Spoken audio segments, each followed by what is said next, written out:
எப்பவுமே நம்ம ஒரு கோட்டைக்குள்ள செல்லும் போது ஒரு கடந்த காலத்துக்குள்ள நம்ம செல்றோம். ஆனால் கிழக்கு கடற்கரையில் அமைந்திருக்கக்கூடிய கோட்டைகளுக்குள்ள செல்லும் போது நம்மளுடைய கடந்த காலம் மட்டும் இல்லாமல் ஐரோப்பிய கடந்த காலத்தின் சில பக்கங்களையும் நம்மளால பார்க்க முடியும். இந்த தரங்கம்பாடி கோட்டையும் அதுக்கு விதிவிலக்கு இல்லை. வாங்க பார்க்கலாம்.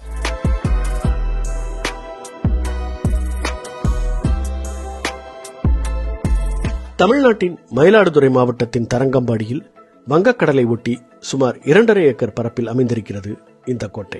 டென்மார்க் நாட்டின் டேனிஷ் கிழக்கிந்திய கம்பெனியினரால் வர்த்தக நோக்கத்திற்காக இந்த கோட்டை கட்டப்பட்டது.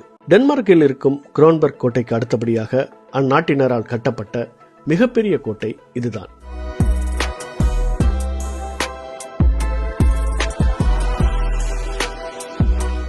ஐரோப்பிய கிழக்கிந்திய நிறுவனங்கள் இந்தியாவின் வேறு பல இடங்களில் செய்ததைப் போலவே உள்ளூர் ஆட்சியாளர்களுடன் செய்து கொண்ட ஒப்பந்தத்தின்படியே இந்த கோட்டை கட்டப்பட்டது. டென்மார்க்கின் அரசராக 4ஆம் கிறிஸ்டியன் இருந்த காலகட்டத்தில் இந்தியா உள்ளிட்ட கீழை நாடுகளுடன் வணிகம் செய்ய டேனிஷ் கிழக்கிந்திய கம்பெனி 1616 உருவாக்கப்பட்டது. 1618ஆம் ஆண்டு அட்மிரல் ஓவ்கிட்டி என்பவர் தலைமையில் சில கப்பல்கள் இந்திய பகுதியை நோக்கி புறப்பட்டன. இந்த கப்பல்கள் 1620ஆம் ஆண்டு செப்டம்பர் மாதம் தரங்கம்பாடியை வந்தடைந்தன.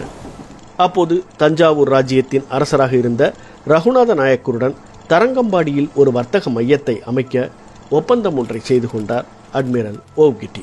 ஆனால் தரங்கம்பாடிக்கு வருவது அட்மிரல் ஓவ்கிட்டியின் நோக்கமாக இருக்கவில்லை.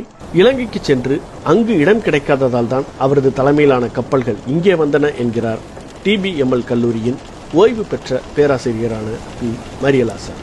அதாவது இலங்கையின் கண்டியில் இருந்த மன்னருக்கு உதவவே அட்மிரல் ஓவ்கிட்டி தலைமையிலான கப்பல்கள் வந்ததாக சொல்கிறார் அவர். டச்சுக்காரவங்களும் போர்ச்சுகீஸ்காரங்களும் கண்டி மன்னருக்கு அடிக்கடி தொல்லை கொடுத்துக்கிட்டு இருந்தாங்க, அவரை விரட்டிடலாம் அப்படின்னு சொல்லிட்டு. அப்போ கண்டி மன்னர் டேனிஷ் கிங்கிட்ட ஒரு ரிக்வெஸ்ட் வச்சார். அதாவது நாங்கள் உங்களுக்கு இது கொடுக்குறோம், வியாபார ஸ்தலமாகறதுக்கான எல்லா வசதியும் கொடுக்குறோம், சிலோன்லேயே கொடுக்குறோம், நீங்கள் வேற எங்கேயும் போக வேண்டாம். ஆனால் எங்களுக்கு என்ன ஹெல்ப் பண்ணணும் அப்படின்னு சொன்னாக்கா, இந்த டச் பீப்புளையும் போர்ச்சுகீஸ் பீப்புளையும் நீங்கள் கண்டியிலிருந்து விரட்டணும் அப்படின்னு ஒரு எக்ரிமெண்ட் போட்டாங்க. ஆனால் ஓவ்கிட்டி இலங்கைக்கு சேர்ந்த போது நிலவரம் மாறி போயிருந்தது. அந்த தருணத்தில் கண்டி மன்னர் முழுமையாக போர்ச்சுகீசியர்களின் கட்டுப்பாட்டில் இருந்ததால் டேனிஷ் கிழக்கிந்திய கம்பெனியால் இலங்கையில் வர்த்தக மையத்தை அமைக்க முடியவில்லை. வேறு வழியில்லாமல் தமிழக கரையை அடைந்த ஓவ்கிட்டி தஞ்சை மன்னருடன் ஒப்பந்தம் செய்தார் என்கிறார் மரியலாசர். இந்த ஒப்பந்தம் கையெழுத்தான பிறகு 1620ஆம் ஆண்டே கோட்டையை கட்டும் பணிகள் துவங்கின. இந்த கோட்டைக்கு டான்ஸ்பர்க் என பெயரிடப்பட்டது.